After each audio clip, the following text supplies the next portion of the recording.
கன்னங்களா இல்லை தென்னங்களா?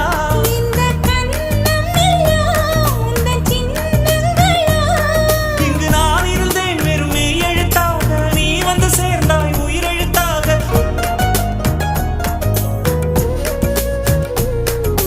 காதலேனும் தேர்வெழுதி காத்திருந்த மாணவன் நான். காதலேனும்